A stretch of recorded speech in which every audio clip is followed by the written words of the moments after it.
File number 035. Status, sealed, internal review pending. Case label, unresolved/classified transfer.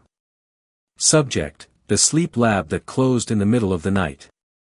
17 researchers. 1 night. 0 explanation. And every patient in the building flatlined at exactly the same second. There are facilities in this country that most people never hear about.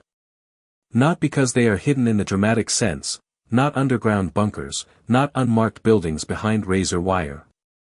Hidden in the most effective way possible, buried in bureaucracy, labeled with mundane names, funded through layered federal health grants that no single oversight body fully tracks. The Harwick Sleep Research Center operated out of a converted medical building in western Maryland from 1991 to 1998. On paper, it was a federally affiliated sleep disorder clinic conducting long-term studies on REM anomalies, sleep paralysis patterns, and cognitive activity during deep sleep states. Its publications were unremarkable. Its funding was routine.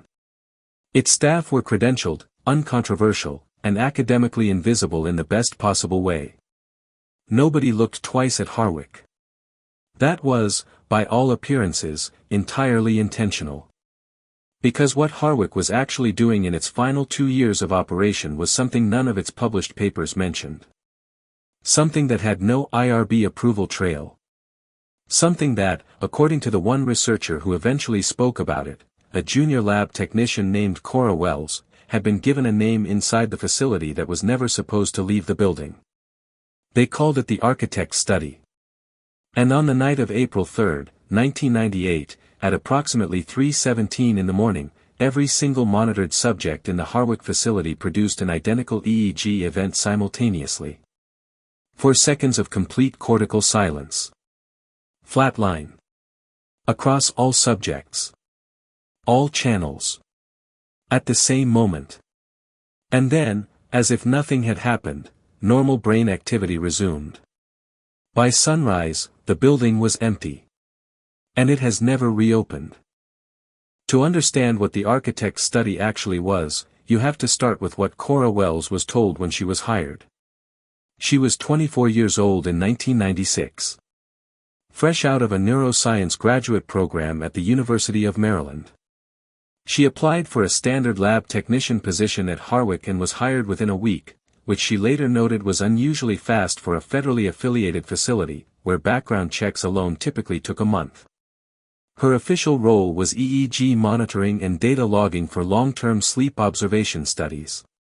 For her first 8 months, that is exactly what she did. The facility had 12 monitored sleep subjects at any given time. Adults, ranging in age from their mid-20s to mid-50s. All volunteers. All signed consent forms that Cora was shown but never allowed to photograph or copy. The consent forms were unusually long. She remembered that specifically. She said they were the longest participant consent documents she had ever seen in a research context, and that a section near the end, which she was not permitted to read in detail, was printed on a different colored paper than the rest. A pale yellow. She did not know what the yellow section contained.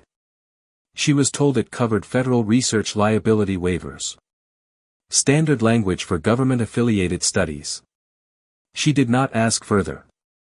8 months in the spring of 1997, the nature of her work changed. Without announcement, without formal briefing, the monitoring sessions extended from 8-hour overnight observations to full 72-hour continuous monitoring cycles. New subjects were brought in. Not volunteers this time, or at least, Cora said, they did not look like volunteers. They arrived in unmarked vehicles. They were already sedated. They did not interact with staff before being placed in the monitoring chairs. And unlike the original subjects, they were never introduced by name. They were introduced by number. Cora Wells worked the night shift. That matters. Because the most significant events at Harwick happened between midnight and 4 a.m. She noticed the first anomaly in June 1997. During a standard 72-hour cycle, 3 of the numbered subjects, completely isolated from each other in separate monitoring rooms, began displaying synchronized delta wave activity. Not similar. Not approximate. Synchronized to within milliseconds. Delta waves are the slowest brainwaves. They occur during the deepest phases of sleep. Two people sleeping in the same bed, under identical conditions, will not produce synchronized delta waves. The brain does not do that. It has no mechanism to. And yet here were three people, in separate rooms, under independent monitoring equipment, with no physical or sensory connection, producing delta wave patterns that matched each other so precisely the software flagged it as a calibration error. It was not a calibration error.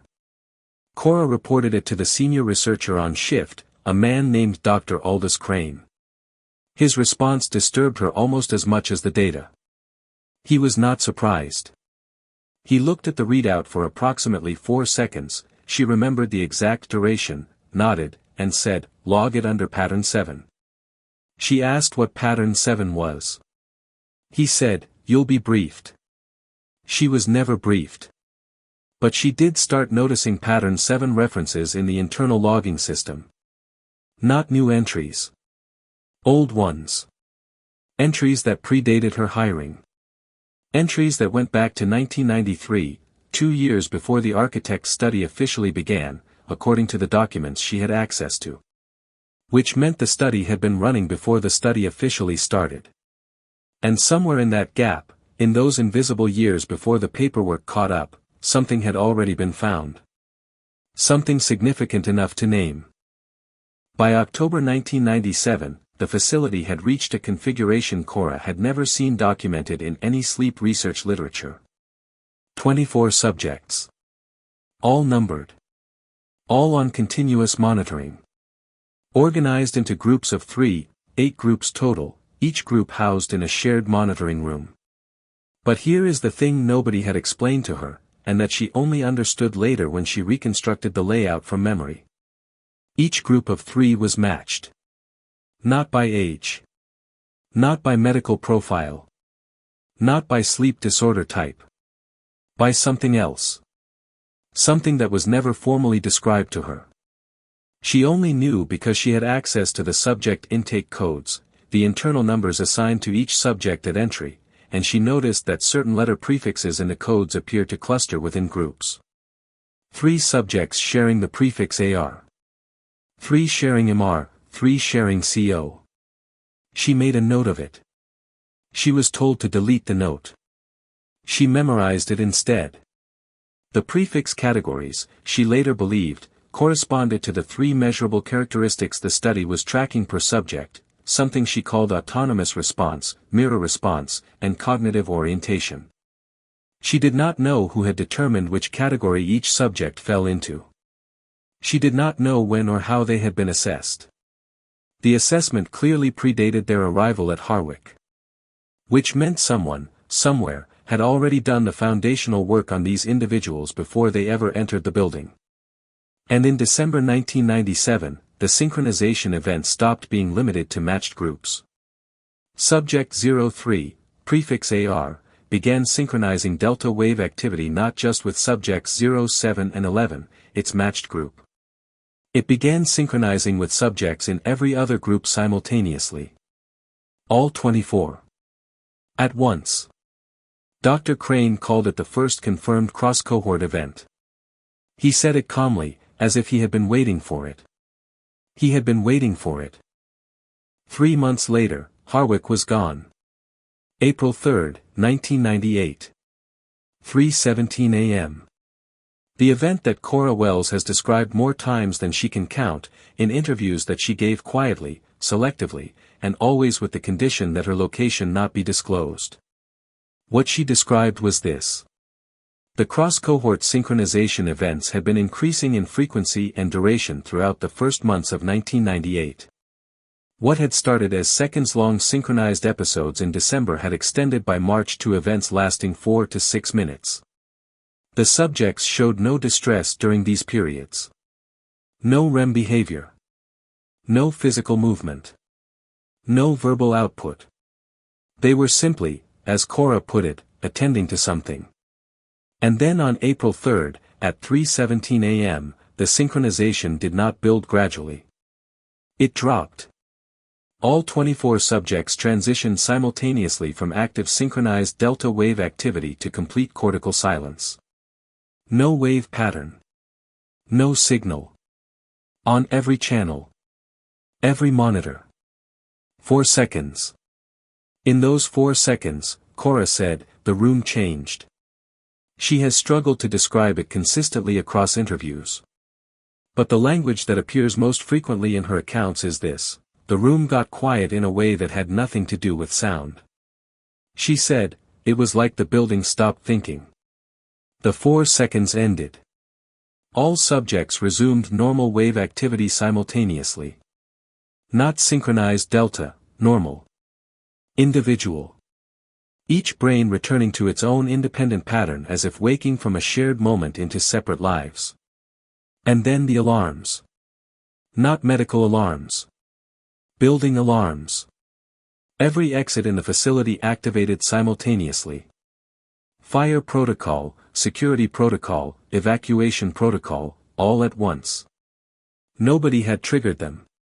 The senior staff, Dr. Crane included, were already moving. Not toward the subjects. Not toward the equipment. Toward the exits. They knew. Cora followed. She did not know why. She said it was the only decision that felt available. By 4:45 a.m., the parking lot was empty. By morning, 2 unmarked vehicles were parked at the side entrance. By the following afternoon, the patient files were gone. Here is where the official record ends. Because officially, the architect's study never existed. There is no NIH registry entry. No clinical trial number. No published outcome data. No institutional ethics filing. The Harwick Sleep Research Center closed in 1998 following what a single brief federal notice described as voluntary program conclusion due to funding restructuring. Funding restructuring. For a facility that was operational until 3:17 a.m. on a Tuesday in April and empty by sunrise. Cora Wells filed 3 formal requests for information through available federal channels between 2001 and 2007. The first was denied without explanation. The second was denied citing national security exemption under a research classification she had never encountered in any published regulatory framework. The third received no response. She eventually located 2 other former Harwick staff members through independent research. Both confirmed the April 3 event. Both declined to go on record. One told her, in a single phone call she was allowed to record, the study concluded because the study concluded. There was nothing left to study. It had finished what it came to do. She asked what it had finished. The line went quiet for 11 seconds, she counted, before the call disconnected. And then there is the question of the subjects. The 24 numbered subjects who were in those chairs on April 3, 1998. Cora Wells does not know who they were. She never learned their names. She does not know who collected them that morning or where they went. But she has said, in the most recent interview available, given in 2019. I think about the 2 in the chairs on either side of subject 03. Whatever opened that night, I don't think it opened for the researchers. I think it opened for them. She paused. And I think it was expecting to. The file on this case is sealed. Not by us. By whoever decided that what the architect found was not something the public needed to know about. So what was the architect? The name suggests a designer. A builder. Something that creates structure. Inside the Harwick logs, the fragments that survived, the ones Cora Wells memorized rather than stored, the term appeared not as the name of a person, not as the name of a protocol. It appeared as the name of what the synchronized subjects were collectively producing. Not who was doing the experiment. What the experiment had found. The synchronized brains, across all 24 subjects, across all prefix categories, were, according to the last pattern 7 entry Cora ever read before her access was revoked, constructing something. Not hallucinating. Not responding to external stimuli. Not entering shared dream states. Constructing. The word used in the log entry was coherent architecture. A structured pattern produced by 24 brains in a state of perfect synchronization that had no analog in any documented neuroscience. And on April 3, in those 4 seconds of complete cortical silence, that architecture completed. Whatever the 24 subjects had been building across months of synchronized sessions reached its terminus. 4 seconds of silence. And then it was over. Or it was done. The distinction, as Cora noted, may matter. The official story is that a sleep research facility closed due to administrative restructuring. The actual story is that a group of numbered, anonymous human beings, selected by criteria that were never disclosed, assessed before they arrived, consented through a section of yellow paper no staff member was allowed to read, collectively produced something that a senior research team had anticipated, prepared an evacuation protocol for, and then left. Without finishing the study. Or perhaps, having finished it entirely. What they built. Where it went. Whether it still exists in any form. That information is sealed. And the file number on the sealing document, according to the one fragment Cora photographed before her access was cut, was not 001. It was 047. If you think you know what the architect was, what 47 sealed files might mean, the comments section is open. Some of the most important pieces of these cases have come from people who recognized something. A detail. A number. A name that appeared somewhere else. If this file connected to something you know, say it. More files are waiting. This has been Hidden Truth Files. File sealed. Case open.